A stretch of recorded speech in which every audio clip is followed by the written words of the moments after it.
All right, hello everyone, and welcome here to the EsportsU Coaches and Directors Summit 2023. My name is Tandal, and joining me for our very first panel of the event are three of some of the smartest people in the room, I think, as it pertains to college esports. But today we are here to talk about sponsorships, program sponsorships, and a bunch of other things. I think the big question that a lot of people want to ask is, as it relates to, of course, the $1 million question in money. So joining me here on the panel, let's just go around the room. And I think the man who needs very little introduction, but we'll have you start anyways. Dan, why don't you kick us off here just to say, who you are, where you come from, and just go with that. I'm Daniel Clerke. I was a professional GM and team owner prior to my collegiate life. I'm now the director of esports at Maryville. I am a board member with Voice, and I'm also on the board for NACE Star League. Nice, right on. Thank you, Dan. And then moving on, let's go down to you, Jesse. Hey, I am Jesse Bodony. I'm the director of esports at Pace University in New York, and I am also the co-executive director of Voice, also known as Voice of Intercollegiate Esports. Nice, right on. And then last but certainly not least, Kaitlin. Hi, everybody. My name is Kaitlin Teniente. I currently serve as the Director of Esports at St. Mary's University in San Antonio, Texas. I'm going into my 4th season here at St. Mary's, and I'm just really, really honored to be here. Awesome. Well, thank you guys all. Yeah, thank you all for joining us here on the panel, and thank you guys for taking out the time to discuss with us, as it pertains to sponsorship and some of that. So, I think our first question and our first opening one. So, as we look at, sponsorships and all of that, a lot of people see it as transaction of either a product or cash. But for you guys, and feel free anybody to jump in here, how do you think about sponsorships, and do you believe it's different potentially from maybe what your peers might look at as it relates to sponsorship? So for me at Maryville, prior to Maryville, I was at United. When we sold sponsorship, we had millions and millions of followers, millions of people watching our games. So it was easy to sell eyeballs. In collegiate, you're not going to sell products the same way that you would as a pro team. You're not going to be able to take a PC company and then they're going to sponsor your College League of Legends team. And then because you have a College League of Legends team, you're going to have enough people watching it to where they're going to make a big dent in the sales. So we've been doing a lot of kind of soul searching with our sponsorships in the last couple of years. We've kind of altered this value in kind model for a model where we go in with a case study at the beginning. It's free or very cheap. We basically are exploring collegiate esports with whatever group we're talking to. The group usually has some kind of vested interest in the space to begin with when we talk to them, and then we run a case study for a period of time, and then we share the results with them. And it's really more of like a we're working together to solve problems mutually, as opposed to, hey, we think that we're the best team in the country, so you should give us this much money. That's how much we think it's worth. Yeah, and I'll jump in there, and I can't speak to how anybody else really views. I'm not sure what other directors, what their take on it is, and maybe this sounds a bit cliche, but I try to view sponsorships generally not just as transactional, but as a symbiotic relationship where it's about shared values and shared growth and driving mutual benefit. Largely, I think sponsorships and partnerships are an opportunity to align your program's objectives with the aspirations and philanthropic visions of your partners. So I don't know, maybe some see it more strictly or rigidly in terms of just an exchange of cash or product, but generally, and in my experience, I think a more like dialed back, holistic perspective works out better for everybody. Okay. Actually, then I'll direct this question to Kaitlin, but then as it pertains to maybe how your program obtained your main sponsorships, then let's actually then talk about, with when thinking about this, then as Dan and Jesse have kind of posed it as this symbiotic or as this beneficial relationship between institution and sponsor. Kaitlin, is there anything that maybe you'd want to talk to us about in terms of how maybe your program obtained your main sponsorship, or did you also work with any external university departments in any way or something like that? Yeah, absolutely. I mean, I think what everyone has said so far is pretty on it. But for us, for our title sponsor, which is Spectrum, we definitely embraced collaborating with different departments across campus, and bringing everyone to the table for a common goal. And not just for a common goal, but also in a way that can align with the university mission, with our athletics goals, and the vision that athletics originally had for the esports program. So when we started talking to Spectrum, we had a lot of interested departments, specifically IT, athletics, our advancement department, communications, facilities, the office of the president. And the initial, I don't want to say hurdle and I don't want to say challenge, but the initial step was getting everybody on the same page, that this is something that we wanted to bring to campus for various reasons, and that Spectrum was the best partner to do it with.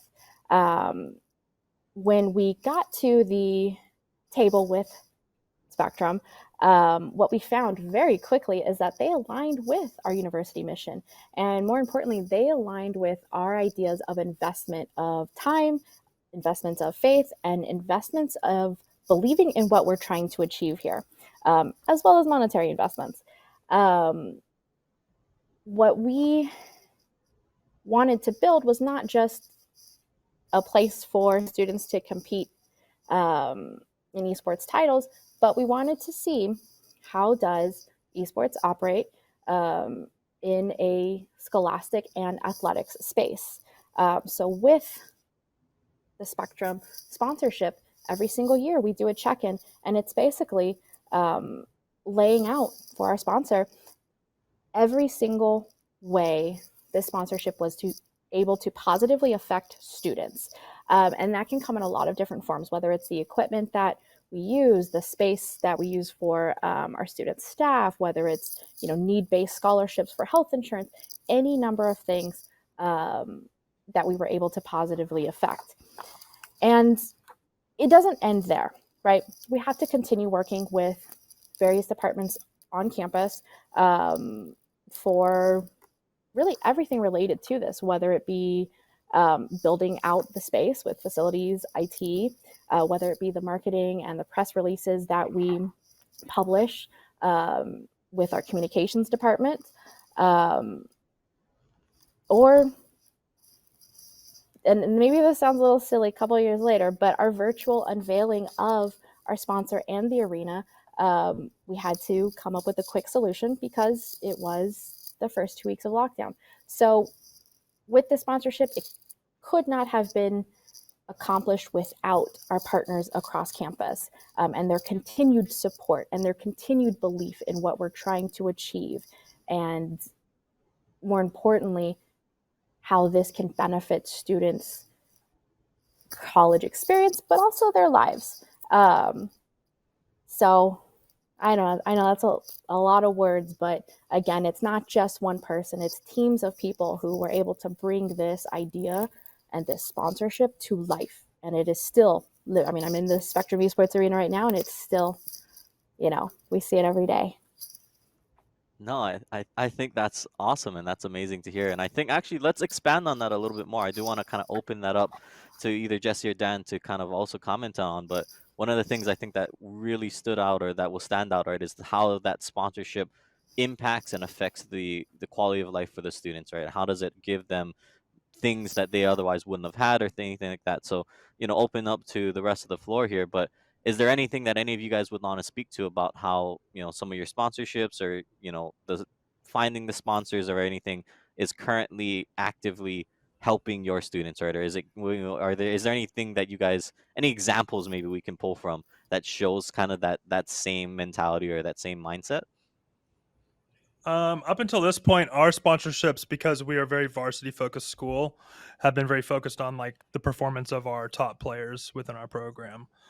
We're working towards building a club space on our campus that is open to the general public. But up until this point, any partner that we've talked to with the idea of their product helping the students has been with our competitive teams. So a good example for us is we did an exploratory deal with First Form for the last year.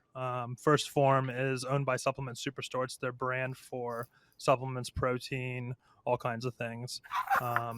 They created a energy drink this past year, and they wanted to explore esports as a target market for that energy drink.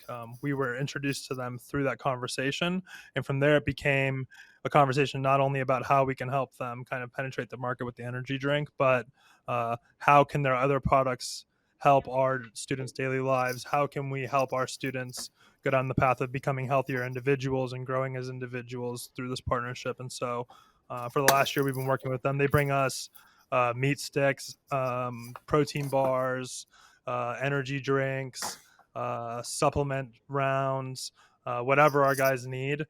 They're kind of there for them. We've kind of built a gym culture within our program, so it's kind of complemented nicely.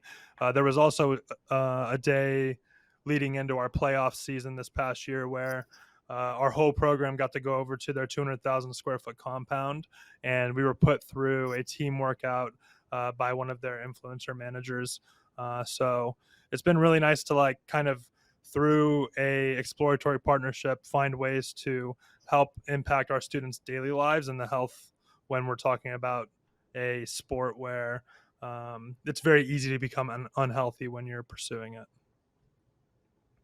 Yeah. Absolutely. No, and I think I love that. Jesse, go ahead.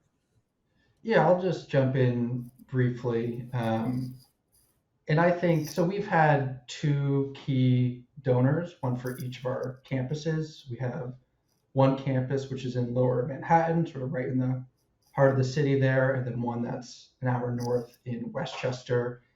And those initial donors, partners, sponsors, they're kind of all three, really.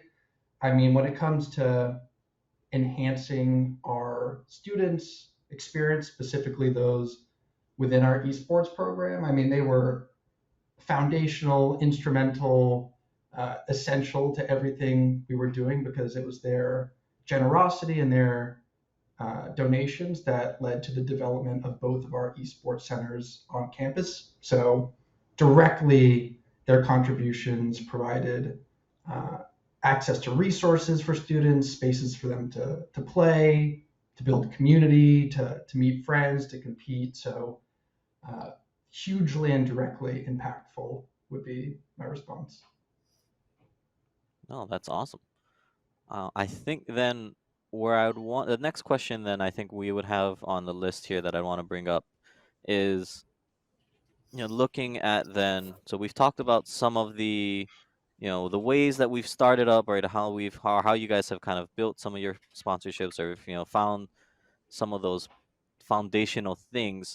Let's talk a little bit about successful ones. I know, Kaitlin, we talked about your initial one, but I think, Dan, a big question that a lot of people are going to have is, we've heard about. I think you knew it was going to come, so I'll bring it up. Right, we've heard about. Everyone knows about the McDonald's deal and all of those things, but why don't we go around the room then and let's talk about what are some of the more successful sponsorships and what did kind of expectations look like coming into it, and then how have you guys either met or more likely than not exceeded expectations with some of those original kind of asks, right, as the sponsorship was formed. Yeah, so there's two types of deliverables I look at when I look at sponsorships. There's the how it delivers internally to our campus, and then there's how we deliver to the sponsor. There's two different forms of success there. So one of the forms of internal success that we're talking about is I would use our Under Armour deal as an example. Through esports, we were able to get through to Under Armour corporate based on our reputation, and we were able to reach a cash deal with them that impacted our entire athletics department. So that's a big win for the institution. I've been trained by my leadership to understand that all the money goes into the same bank account, whether it's coming from volleyball, whether it's coming from esports, whether it's coming from some other account on campus. the money all goes into the same school bank account, and so whatever we do, it can impact the rest of campus. So that's one of the forms of deliverables that we kind of look at. If we want to talk about what we've kind of delivered for a sponsor, we were reached out to by Heartland's McDonald's last year. They were doing a Phase Clan meal around Thanksgiving, I believe, and they wanted to activate within our teams. We were cool with that. That happened, and then we wanted to hop on the phone with them to talk about different ways that we could potentially activate with them. This wasn't us saying, okay, we're going to send them a proposal with our numbers, and then these are how much our numbers are worth, so you should pay us this amount of money. This was, have you guys ever thought about doing a meal deal? Have you guys ever thought about doing this type of deal format to activate within the esports ecosystem? And we settle on the idea of the Maryville meal deal, which is the thing that everybody likes to meme. So on Saturdays, you could order our meal. I believe it was a McDouble. It was 10 nuggets and a large fry. We did that by design. We took the drink out. Most of the other professional sports teams in town, there was a drink in their meal deals. We thought that because we took the drink out, more people would buy it because it's more food for your money, which is a good thing always. And it was just like, let's throw that out there and see what happens. There were no expectations. It wasn't, here's the expectation that we're giving you, McDonald's, and this is how much you should pay us. We didn't ask for any money. It was, we don't know how well this is going to perform, so let's see how it goes. And in the first quarter of the meal, we outsold the St. Louis Cardinals meal deal by multiples, and we're very proud of that. So that's going to be a much more intimate partnership this year. And when you approach these partnerships in a way where you're not coming in immediately with an ask, and it's more like a how can we work together, you're going to end up in a better spot down the road. I think a lot of the professional, big time non-endemic sponsors that came in to our professional ecosystem, they spent a ton of money very quickly, and a lot of them have been soured on esports. I think in investment communities around the esports community right now, esports is really just a bad word. Like if you're going out to raise money right now, just because of how much our industry has underdelivered. So it's really important that in the collegiate ecosystem, the leaders especially don't go out there and underdeliver on sponsorships, because word travels around these advertisement groups very quickly. So that's something that I very strongly believe in. No, I think that's actually a very, very strong point, and thank you, Dan, for sharing all the insight there. Then I think kind of let's expand it and open this up to the rest of the group then. But is there any other, let's talk a little bit actually about that in terms of data. How do you present it, right? When you're looking at talking to a potential sponsors and anything like that. Dan, you mentioned, maybe not having the proposal or the pitch, right? The number, and more so looking at working together. But I want to open this up then, Jesse or Kaitlin, either of you guys feel free to chime in here.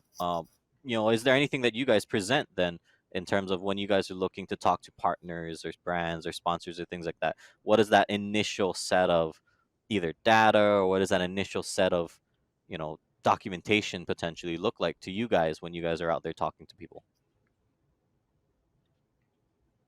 Yeah. I think for us, it's always a blend of strong qualitative and quantitative information and data, from statistics about our program and our program's growth and achievements, to trying to highlight success stories of our students, both inside and outside the gaming arena, to industry data that supports the growth of the gaming industry writ large, and also of collegiate esports. I think all of that is important to raise up and show in the right proportion.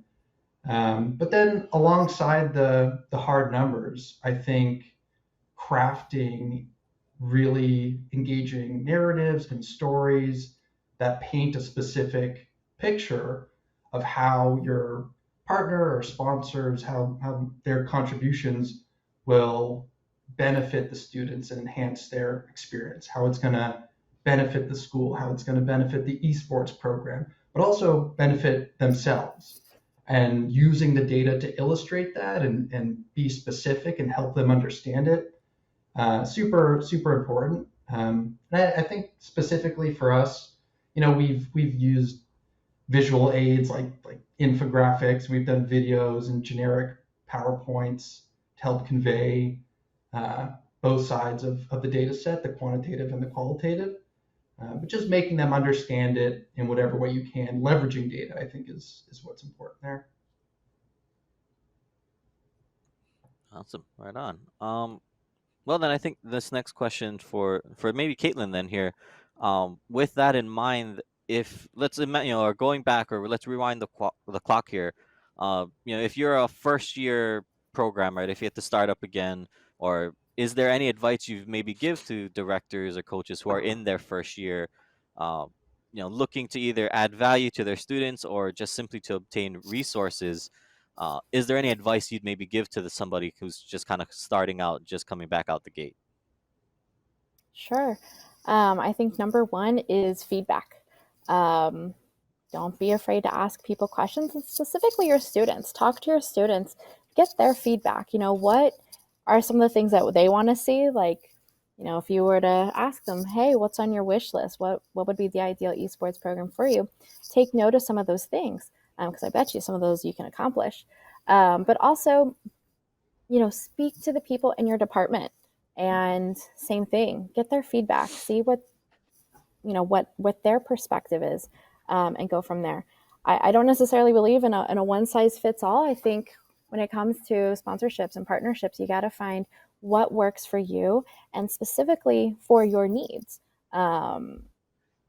Whenever we evaluate a program partner or program sponsor, it has to be not just aligning with our mission, but also aligning with what we want to accomplish, whether that's creating more scholarships for students, or building more job opportunities for students and coaches, or equipment. There's a lot that goes into it. And so identifying what needs are most critical can help guide some of those conversations and guide your next step forward. With that being said, though,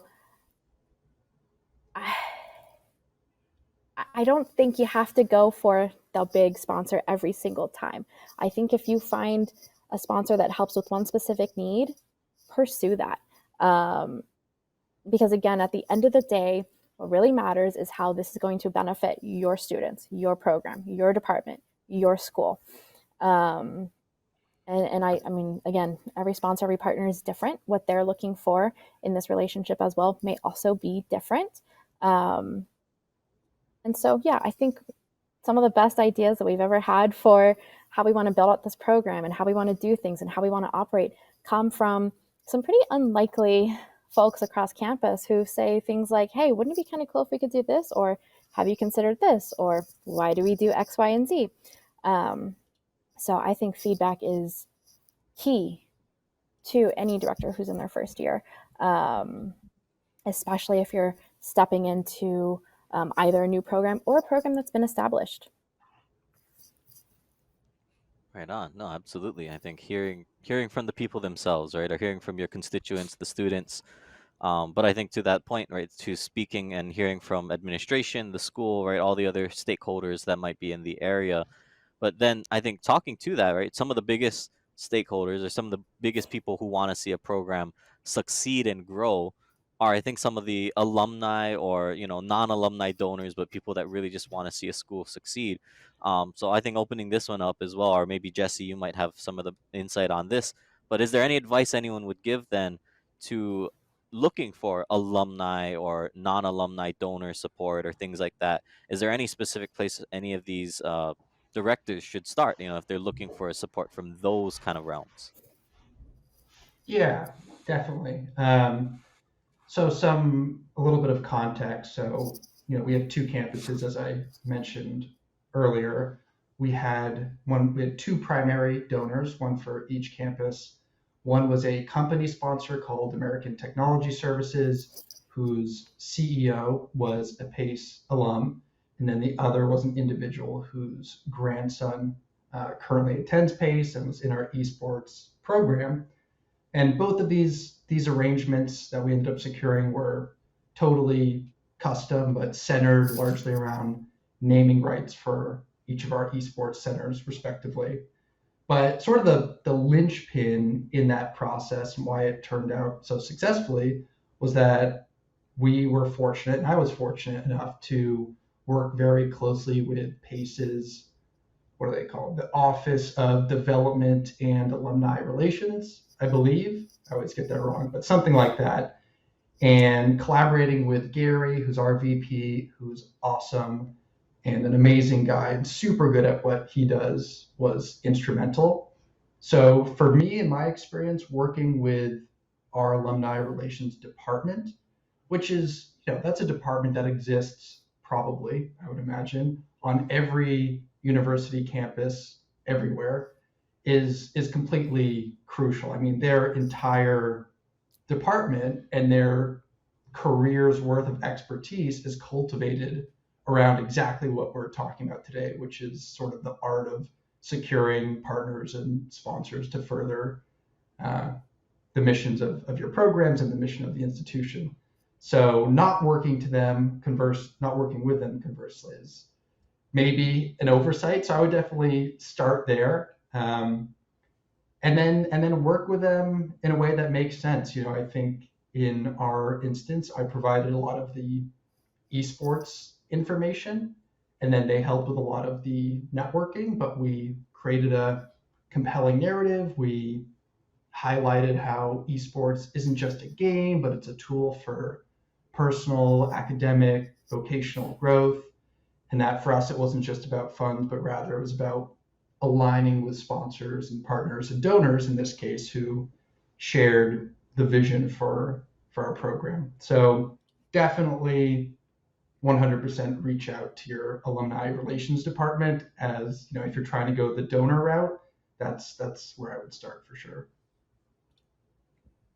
Awesome. No, I mean that's really awesome to hear, and I think that hits those, what you would imagine, the two kind of perfect scenarios, right? Either they graduated from the school, or they've got a family member attending now, or their son, daughter, grandchild in this case, right, etc.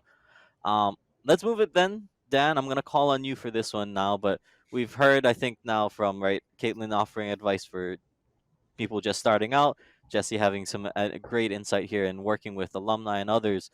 Let's talk now or let's offer some insight then for the season directors, right? Or maybe some of the few. I know it's not a big club, but I know you guys all talk amongst yourselves already. But let's talk a little bit about to that idea of, if you're a season program, you're a season director, you've got some accolades under your belt already, right? You've got some accomplishments to the name. Uh, and you're looking for that next step, right? The next tier up, the next jump, or getting into that next category of sponsorship or resource acquisition and whatnot. Is there any advice you'd have, Dan, maybe for then a season program or season director, right? Somebody that exactly that the program already has a name out there to the field. Yeah, first off, sell where you're at. You have accolades, so sell those. But I would say the most important thing for season programs is you have to sell where you're going. So you have to have a very strong compass of where your program's headed, and you have to be able to articulate that very easily, very quickly, and very effectively. You have to do it in a way where whatever brand you're talking to, they want to be aligned with that. They want to hitch their horse to it. So for us, like, we're not going to be asking for significant cash until our arena is done, and we're talking about naming rights for the entire arena. But if what we can do is, in the meantime, we can sell kind of what the goal for the arena is. So the goal for our future arena that we're working on is we want to be the place where, in the St. Louis area, if you're a kid growing up and you're getting involved in esports, you're using our facilities, you're in our summer camps, you're working with our coaches, you're working with our students. That's where we want to get to. We also want to get to a point where we can bridge the tech gap in our metro community and in our high school community. We basically want to be the bridge for everything. So if you're a high school teacher right now, you're a volunteer. It's not a mission activity. So you sit after school with 80 kids, and you're doing this every day because you recognize your kids are passionate about it, but you're drinking from a fire hose trying to give every student what they want individually. That's impossible for where high schools are at right now. So we do a lot of guest coaching. We want to scale that into our arena. We want to do summer camps, like I said before. Basically, If you have a large scale vision, you're able to build out a 360-degree view of that, put that into a deck. Sponsors will look at that and they'll be like, hey, I want to attach myself using our DEI budget to bridging the tech gap in the metro area. How can we build out an initiative with you guys to do that? That way there's a specific pointed way for them to spend their money with you, and you have kind of a path towards closing that deal.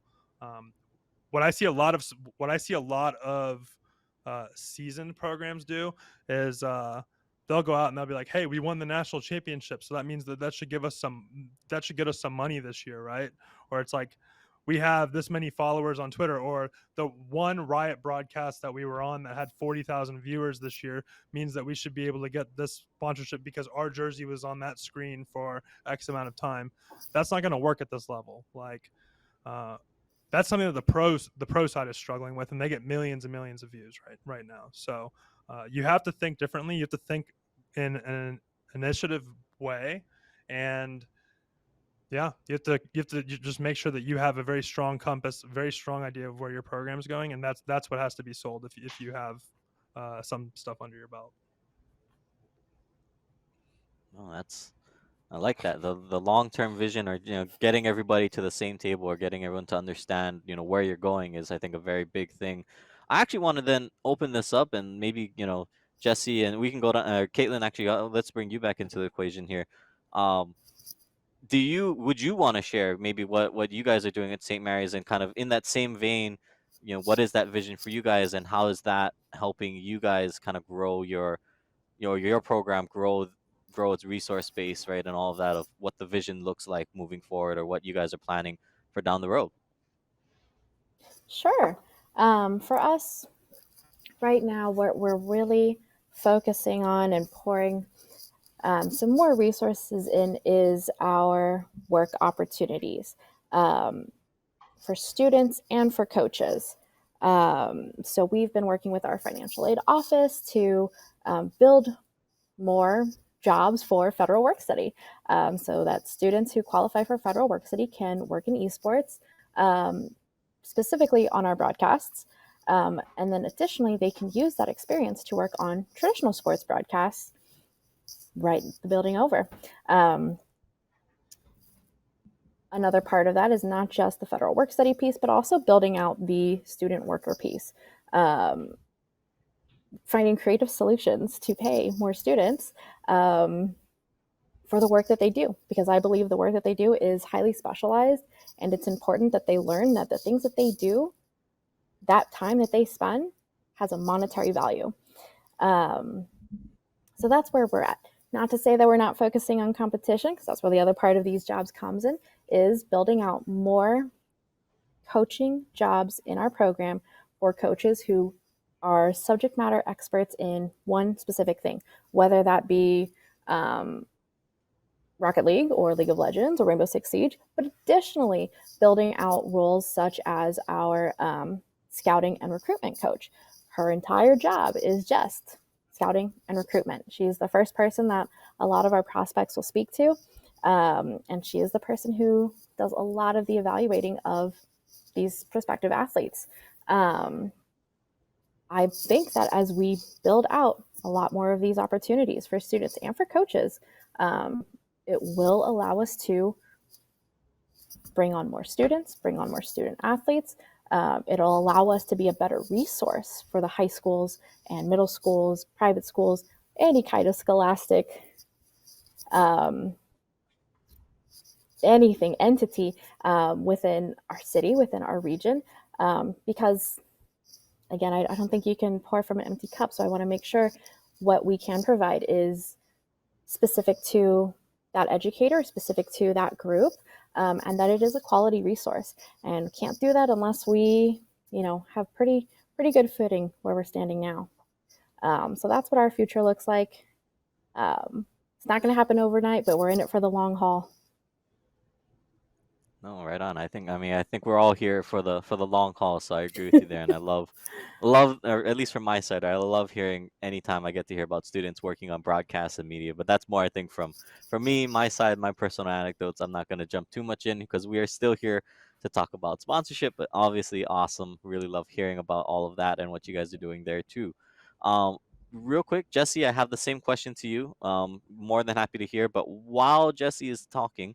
If you are in the chat live currently watching this, we do want to open up after this for a little bit of live Q&A. So you guys can, if you guys have a burning question for any of the panelists, feel free to type it into the chat, and we will then try to see if we can bring it in. But while maybe some of those are filtering in, Jesse, if you want to talk anything as well about what Pace is doing, to kind of share that long-term vision, and then how that's helping you then bring in sponsors that maybe are looking to be partnered with some, what any part of that vision, really. Mm-hmm. Yeah, absolutely. I think ours is actually fairly similar to Dan and to Maryville's in some ways, certainly, which is that the beating heart of esports and gaming in New York City and New York and eventually the entire Eastern region.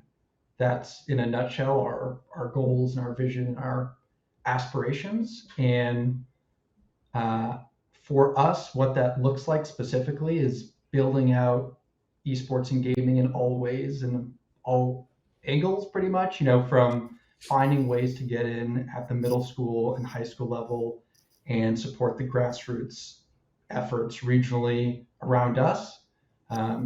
That's super important, working with nonprofit state organizations like Garden State Esports and others to support the development of high school aspiring esports players. That's a big thing.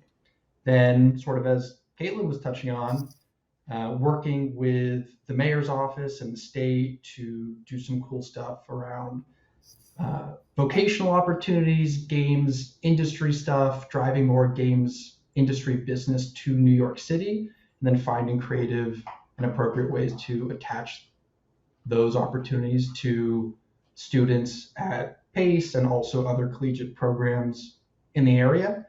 So it's sort of a maximalist, do everything, make it happen. We're fortunate enough to be in a state who, all the way at the top, the mayor, he really wants to support gaming and esports. So having that momentous macroeconomic backdrop is certainly helpful. But yeah, that's sort of our vision, is just be the beating heart of gaming and esports in our area. Have you made a lot of company connections with your relationship with the mayor? Beginning Like, to more has for that resulted sure. in? Yeah. It has definitely. I mean, our connection with them and my connection with them, which is not, it's only 8 months old recently for in a real way, but they've looped us into tons of games mixers, which have hundreds of people from who are like indie game developers to doing this in the industry to doing that in the industry. And I've definitely gotten a lot more connections with folks who are just doing stuff in gaming generally. Maybe not so much esports or scholastic esports specifically, but certainly in the video game industry at large. Yeah. Sweet. Awesome. No, yeah, I think I know a lot of people's ears perked up when you said the mayor's thing, Jesse. So good luck. I'm sure people will be DMing you if they didn't know already. Right. So we did end up getting a question in the chat. So I do want to ask this because it does seem very, very interesting. I'm curious to hear the group's take on this one. But from Diggs Gaming in the chat, it says you're all in seemingly bigger, populous, and business heavier settings, right? So the towns that everybody lives in and whatnot.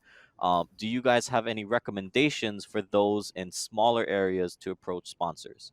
So floor is open to anybody that would have anything that they want to add to this. Businesses love bragging about their initiatives, and they love attaching narratives to their initiatives. So you can literally just run with the idea that you're in a small town and that your population isn't normally served in a way that larger populaces would be served. So you can actually lean into that. And just because like you don't have companies headquartered around you, you can still reach out to the large national companies and preferably they're based somewhere in your state. That'll make it a bit easier at least. But Like, yeah, I mean, you don't have to posture yourself the same way as pace is postured. Just lean into what suits you, and you can make it work. Yeah. I think exactly that, what Dan said. And, going for local businesses, I haven't done this personally, so I can't speak to it in a super concrete way, but I would imagine this is effective, or I think it would be. But yeah, reaching out to local businesses where a partnership makes sense. Maybe it's just at a slightly smaller scale. I mean, our athletics department, beyond esports, they partner with pizza shops and restaurants and this and that and small local tech companies or whatever to do signage at baseball games. And that sort of low hanging fruit, smaller level sponsorship, I think is pretty common in traditional collegiate athletics. So I think maybe something along those lines could work as well. You'd be surprised too. Like, usually the local sponsors are much easier to get cash out of than the large national ones. Yeah, 100%. So the turnaround, not only is like the turnaround time shorter, but usually you'll get higher levels of cash, especially early on in a program. I'm not talking about like 6-figure deals. I'm saying things that'll have a lot of impact for you when you're starting out. So just keep that in mind. Yeah. All right. Well, with that, I know we are coming up a little bit on time here, so I do want to also then open back up the floor to you guys. Any final thoughts, any final words you guys would want to say? And really, it can be directed to anybody in the community, right, at any level, but really just wanted to give you guys the floor, each of you a few minutes to just kind of say anything that might be on your heart of like, hey, if you were somebody watching this stream and, wherever you were in your career, is there some piece of advice that you wish somebody told you? Or is there something you'd want to share with somebody now who might be watching or who might watch this down the road? And let's go reverse order. So let's start with Kaitlin. Yeah. I think one piece of advice that I would give to my past self, or I don't know, maybe even my future self, is lean on the feedback. Lean on the feedback. It may not always be what you want to hear, but sometimes there's some truth there. And talk to people. Talk to people, invite them in. You never know what kind of creative ideas and solutions you may come across. And I mean that. Talk to professors, talk to administration, talk to the part-time folks downstairs, talk to anyone and everybody, get their take. Because I know for sure I can't do it all alone, and I'm not going to come up with the best ideas and solutions by myself. So leaning on my network, leaning on my resources on campus, building those relationships across campus. Maybe someone doesn't have the idea or the solution to what I'm trying to figure out today, but maybe they do tomorrow. Oh, right on. Love hearing from others. Love the feedback idea. Jesse? Yeah. And seconded Caitlin, I think soliciting feedback as much as possible is always a good decision for sure. I'll give a piece of advice, I guess, as it relates to the partnership and sponsorship and donor thing, which is if you're in a director position or thinking about it or in an adjacent position and you're at an institution and you're squaring up to these sorts of questions and challenges and need to drive revenue in some form for your program, I think it is a mistake to not reach out to your alumni relations department and engage in conversation with them immediately. I mean, that's, hands down been the most valuable thing for me in our success. And they're really good at what they do. And, I don't claim to know how to do the stuff super well at all. So lean on them as much as you possibly can, and it will likely go well. For me, I love. I'm sorry. No, go ahead. You're good, Dan. Go for it. Yeah, I go for it. Yeah. For me, I would say, don't be. You need to figure out exactly what you want. This is for directors just starting out. You need to figure out exactly what you want, what you think you need to do your job, and don't be afraid to ask for all of it. I hear it so many times. People are afraid to ask for things. They're like, "Oh, I just got in to this job. I don't want to ask for too much. I don't want to try to stir the pot too much." No, you need to go in and you need to ask for everything that you need up front. Is your leadership supposed to arm you with the tools you need to do your job when you aren't even communicating all of it to them? So I would say the most impactful thing for me throughout my career in Scholastic was the realization that I should never be holding back when I'm talking to my superiors, and you need to just be very blunt. Your superiors will actually appreciate this from you. It's something that a lot of people in higher ed and many departments kind of peddle around. If you get straight to the point with exactly what you're looking for, a lot of times you'll be surprised that you'll get it more often than not. And also, good luck to Jesse's Valorant team when we play them this year. I'm excited. I also sort of wish him the best of luck, Dan. Except sort of that. No, yeah, no.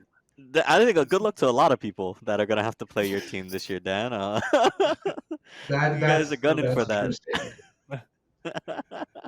Well, all right. With that said, for those of you, I know there was a few questions that came in very late. But what I think we are going to do is that there will be a short panel later on for the panelists who are able to join it at 5 p.m. Eastern. So in about another hour and 15 minutes. If any of you still have any questions, or you'd like to talk with these guys, or you want to ask their questions, or maybe just spark conversation yourself, that is something that for those that are able to make it, they will be in our Discord, the EsportsU Discord. So that's discord.gg/esportsu. So feel free to join it there. But I just want to say thank you from me and from the rest of the team here at EsportsU. Thank you to all of you guys for being on this panel with me or with us today. I think you've all shared some great insights and some great information. So thank you all very, very much for being here. And we look forward to potentially seeing you guys and furthering this discussion in the Discord later on today. But with that said, that will close out our sponsorships panel. Coming up next will be the Commissioners Roundtable, which will be moderated by our very own Angela Bernard Thomas, and then various commissioners from various different conferences and leagues, and some new faces this year. So stick around. You guys don't want to miss that. That's coming up in about 15 minutes. But thank you guys for joining me, and I hope you guys all have a wonderful rest of your day.